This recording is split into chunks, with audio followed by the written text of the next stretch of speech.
Welcome back ناظرین. وزیر خارجہ شاہ محمود قریشی صاحب یہ کہتے ہیں کہ بعض قوتیں یہ چاہتی ہیں کہ ہمارے سر پر ہمیشہ تلوار لٹکتی رہے اور ہم نے جو بھی اقدامات کیے ہیں وہ ہمارے مفاد میں، اور ہمارا مفاد کیا تھا کہ منی لانڈرنگ کی روک تھام کی جائے.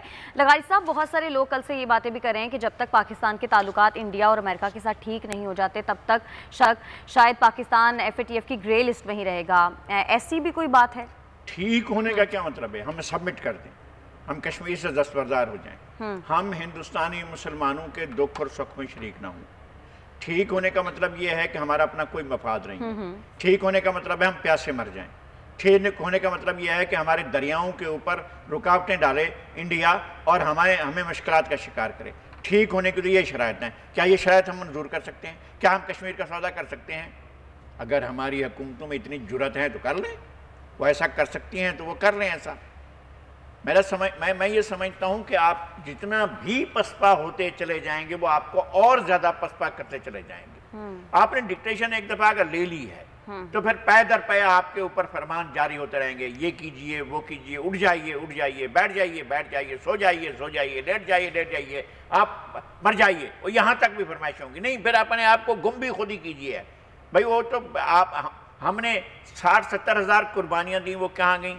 ہمارے لوگ مرے، وہ کہاں گئے؟ دہشت گردی ہو رہی تھی، دھماکے ہو رہے تھے، بھائی ہمارے گریزن پر ہو رہے تھے، چھاونیوں پر ہو رہے تھے، GHQ پر ہو رہے تھے. ہم نے جنگ لڑی ہے ان کے ساتھ، ہم نے دہشت گردی کے ساتھ جنگ لڑی. ہمارے ہزاروں لوگ جو ہیں وہ جان سے گئے. اور ہم سے بار بار یہ کہا جاتا ہے کہ جناب آپ نے تو وہ ہماری وہ فلاں فرمائش تو پوری کی ہی نہیں ہے. ہر بار ایک نئی فرمائش آ جاتی ہے اور آپ جن کو بچانا چاہتے ہیں ان کو بچاتے ہیں اور جن کو نہیں بچانا چاہتے ہیں ان کو نہیں بچاتے ہیں. اور آپ ہمارے اوپر نیا ایجنڈا مسلط کرنے کی کوشش کرتے ہیں. اور اس نئے ایجنڈے کا کیا مقصد ہوتا ہے کہ ہم گھٹنے ٹیک دیں اور انڈیا سے یہ کہہ دیں مائی باپ تو ہمارا بڑا ہے، اس ریجن کے اندر تیرے جیسا کوئی بھی نہیں ہے. یہ جو وزیر اعظم نے بات کی تھی مجھے وہ بھی اچھی نہیں لگی تھی کہ اگر یہ حل ہو جاتا ہے تو پھر جو ہے مسئلہ ہی نہیں ہے، پھر تو ہمیں ایٹم بم کی ضرورت نہیں ہے. تو آپ کا ایٹم بم جو ہے وہ فلاں وجہ سے تھا. بھائی ڈیٹرنٹ تو آپ کا ڈیٹرنٹ ہے نا. آپ کا ڈیفنس ڈیٹرنٹ تو اس لیے ہوتا ہے نا کہ اس کے پاس جو ہے وہ لاٹھی ہے، میرے پاس بھی لاٹھی ہے. وہ لاٹھی مارے گا میں بھی لاٹھی ماروں گا. اس کے پاس گولی ہے، میرے پاس بھی گولی ہے. وہ گولی مارے گا میں بھی گولی ماروں گا. اس کے پاس بندوق ہے، میرے پاس بندوق ہے. وہ بندوق مارے گا میں بندوق ماروں گا. اس کے پاس کلاشنکوف ہے، وہ کلاشنکوف مارے گا میں کلاشنکوف سے. بھائی اس کے پاس ایٹم بم ہے، ہم کیا کریں؟ وہ ہماری یہاں بیٹھا ہوا ہے، ہمارے پانی کے ریسورسز پر قبضہ کر کے بیٹھا ہے، ہمارے کشمیر پر قبضہ کر کے بیٹھا ہے. اور ہم کہیں کہ نا جناب اوہو ہم نے تو تعلقات بہتر بنانے ہیں، ہم نے ماضی پر مٹی ڈال دینی ہے. ڈال دیں آپ مٹی، لیکن پہلے یہ طے کریں. 2 کمیٹیاں تھیں، میں آپ کو بتاتا ہوں. ایک زمانے میں جب امن کی آشا کی بڑی وہ چل رہی تھی، ایک کمیٹی کا چیئرمین میں تھا اور ایک اور صاحب تھے. تو میں نے کہا تھا یار ہم کم از کم آئیڈینٹیفائی تو کر دینا کہ ہمارے یہ ایشوز ہیں انڈیا کے ساتھ جن کو حل ہونا ہے اور جس کے لیے دونوں حکومتوں نے سیریس کوششیں کرنی ہیں. ہمارے یہ ایشوز ہیں. ہم ایشو کے بارے میں پانی کا مسئلہ ہے، ہم اس کو حل کرنا چاہتے ہیں. کشمیر کا مسئلہ ہے، ہم اس کو حل کرنا چاہتے ہیں. سرکری کا مسئلہ ہم اس کو حل کرنا چاہتے ہیں. سیاچن کا مسئلہ ہم اس کو حل کرنا چاہتے ہیں. اور امریکہ اس کے انڈیا کے تھریٹ کا مسئلہ ہم اس کو حل کرنا چاہتے ہیں. بھئی کم از کم ہمارے ایجنڈے پر یہ چیزیں ہوں تو پھر ہم پیش رفت. بھئی انڈیا یہ بات مانے کہ کشمیر ایک متنازع مسئلہ ہے، پانی کا مسئلہ ایگزسٹ کرتا ہے، سیاچن کا مسئلہ ایگزسٹ کرتا ہے، ہمارا سرکری کا مسئلہ ایگزسٹ کرتا ہے. ٹھیک ہے، آپ اس کو مانیں اور ہم اپنے بات چیت کے ذریعے اس کو طے کریں گے. آئیں چلیں پھر اپنے تعلقات کو بہتر بنانے کی کوشش کرتے ہیں. بالکل. لیکن وہ بات سننے کو تیار نہیں اور ہم کہیں نہیں ہم ان کے ساتھ تعلقات اچھے کرنے تو نہیں کر سکتے، چاہے وہ انڈیا کہے چاہے وہ امریکہ کہے، کوئی بھی کہے. اچھا، لیکن اب پاکستان کے پاس آپشنز کیا ہیں؟ پاکستان کو کیا کرنا چاہیے؟ کیا اپنا ایک واضح موقف رکھنا چاہیے FATF کے سامنے اور پاکستان کو اس پر احتجاج کرنا چاہیے؟ پاکستان کو دور رہنا چاہیے ان فرمائشوں سے جو ان سے کی جاتی ہیں. سب سے بڑی غلطی تھی، میں اس وقت کی سمجھتا ہوں کیا چیز ہوئی تھی پاکستان کیا غلطی تھی. بعد میں یہ ظاہر ہو گیا تھا نا کہ کوئی ایک بھی بندہ جس نے ٹوئنس ٹاور کو اڑایا، جس نے اس پر حملہ کیا، امریکی اہم وہ جو ہے پینٹاگون پر حملہ کیا، یا جس نے جہاں بھائی اٹیک کیا، ان میں ایک بھی پاکستانی نہیں تھا. تو خوف لے کر ہم بیٹھے ہوئے ہیں. ہمارے پریزیڈنٹ کو فون ہوتا ہے دوست و دشمن ہو. ہم تو دوست ہیں. انہوں نے کہا دوستو تو پھر یہ کرنا پڑے گا، یہ کرنا پڑے گا، یہ کرنا پڑے گا، یہ کرنا پڑے گا، یہ کرنا پڑے گا. صرف ایک چیز شامل نہیں تھی کہ خودکشی کرنی پڑے گی، باقی ساری چیزیں انہوں نے شامل کر دی. اور ہم نے جو ہے کسی کو بلایا نہیں، کسی سے مشورہ نہیں کیا. بھائی رات کو 2 بجے فون کر رہے ہو، میں کم از کم کسی دوست سے تو مشورہ کر لوں، سر آپ کو صبح جواب دے دوں گا، آپ کی صبح پر جا کر جواب دے دوں گا، آپ انتظار کر لیں. تو تب تک میرے کوئی دوست اٹھ جائے، میں ان سے مشورہ تو کروں، بات تو کروں. نہیں وہ نہیں سر آپ جو کہہ رہے ہیں ہم نے مان لیا، بسم اللہ ہم مان لیا ہم نے. وہ فرمائش آ گئی جناب تھپڑ مارو، تھپڑ مارنا شروع کر دیا. بھائی نہیں کرنا ہے نا یار.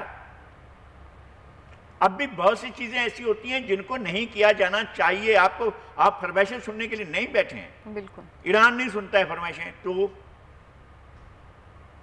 چین نہیں سنتا ہے فرمائشیں تو، کیوبا اس سے 80 میل دور ہے نا میامی سے. نہیں سنی اس نے فرمائشیں، اس نے کہا جاؤ بھائی ہم تمہاری بات نہیں سنتے. تو 60 سال ہو گئے ہیں. پہلے فیڈل کاسٹرو بیٹھا رہا، اب راؤل کاسٹرو بیٹھا ہوا ہے. وہ اپنی خود مختاری کو چھوٹا سا جزیرہ ریاست ہے متحدہ امریکہ کے مقابلے میں اپنی بقا کے لیے بیٹھا ہوا، اپنی قومی حمیت اور قومی غیرت اور قومی اپنے سوورنٹی کے ساتھ بیٹھا ہوا ہے. بالکل. تو ہمیں کہاں جانا ہے؟ ہم سیٹوں میں جائیں گے، ہم سینٹروں میں جائیں گے، امریکہ اتحاد میں جائیں گے، امریکہ کے فلاں پالیسی میں جائیں گے، فلاں پالیسی میں جائیں گے، روس سے لڑنے کے لیے جائیں گے، چین سے لڑنے کے لیے جائیں گے. ہمارے اپنے مفاد میں تھا، ہم اس کو کیوں ٹھنڈے ہو کر بیٹھے ہوئے؟ لیکن پاکستان کی پوزیشن اتنی سٹرونگ ہے کہ پاکستان انکار کر سکے کہ میں فرمائشیں پوری نہیں کروں گا. آپ اپنے دوستوں پر بھروسہ نہیں کرتے ہیں نا. آپ کی دوستی چین سے ہے، آپ چین کے ساتھ کیوں نہیں بات کو آگے بڑھاتے ہیں؟ آپ کی دوستی روس سے ہے، روس کے ساتھ آپ مشقیں کرتے ہیں. آپ کی دوستی ایران سے ہے، ایران کے ساتھ بیٹھ کر آپ بہت سی چیزیں کر سکتے ہیں. ایران نے اپنی حد تک تو گیس پائپ لائن بچھا دی ہے. بالکل بالکل. وہ اس کے لیے بھی تیار ہے کہ آپ کے علاقے میں بھی گیس پائپ لائن نہیں جناب وہاں پابندی ہیں، ہم نہیں جائیں گے ادھر، اس لیے کہ وہاں کی فرمائش. آپ اپنی قومی غیرت کے مطابق فیصلے تو کریں. قومی غیرت کے بھی لفظ میں بہت ہی عجیب استعمال کرتا ہوں. قومی مفاد کے مطابق آپ فیصلے تو کریں اپنے، صحیح. پھر قوم بھی آپ کے ساتھ کھڑی ہوگی، دنیا بھی آپ کے ساتھ کھڑی ہوگی.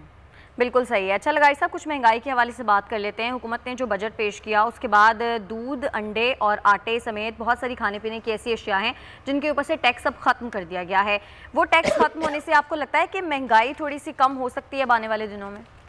ہم بھی آئیں، حکومت بھی آئیں، اپوزیشن بھی آئیں، لوگ بھی آئیں، جن نے خریدنا ہے وہ بھی آئیں، جن نے بیچنا ہے وہ بھی آئیں. اگلے 2 دن کی بات ہے تو نئی سے پوچھا بال کتنے ہیں؟ اس نے کہا کینچی میرے ہاتھ میں ابھی پتہ چلتا ہے کتنے بال ہیں. تو ساری چیزیں جو ہیں وہ تو ابھی پتہ چل جائیں گی کہ کیا چیز سستی ہوئی ہے، کتنی مل رہی ہے، کیسے سرکار نے کیا ہے عنایت، اور کیسے جو ہے وہ آٹے کیا آپ نے لگایا تھا. بڑی مہربانی کی اس لیے کہ ہم نے تو اس پر لگاتار پروگرام کیے. بورڈ نے فلور ملز کا ایشو اٹھایا، فلور ملز کے لوگوں کو ہم نے آن پیج لیا، ان کے ساتھ ہم نے پروگرامز کیے. اور ہم سمجھتے تھے کہ زیادتی ہے. پاکستان کے عام آدمی کے لیے آٹا خریدنے کے لیے اگر ایک دم آپ 5 روپے بڑھا دیتے ہیں، اس کی آٹا تو ہر شخص نے کھانا ہے نا یار. صحیح ہے. تو اگر اس کو بڑھا دیتے ہیں لوگ کیا کریں گے؟ لوگوں کی تنخواہیں کم ہیں، لوگوں کی اجرتیں کم ہیں، لوگوں کے روزگار کم ہو گئے ہیں، لوگ بے روزگار ہوتے جا رہے ہیں.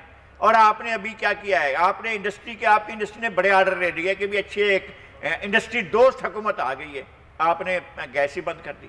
آپ نے ادھر گیس خریدنے کے لیے ماحول ہی نہیں بنایا. آپ کی یہاں جیٹی جہاں پر سے آپ کے جہاز لنگر انداز ہونا تھا، جہاں سے آپ کو گیس لینی تھی، وہی بند کر دیے. اس کی مینٹیننس نہیں ہوئی.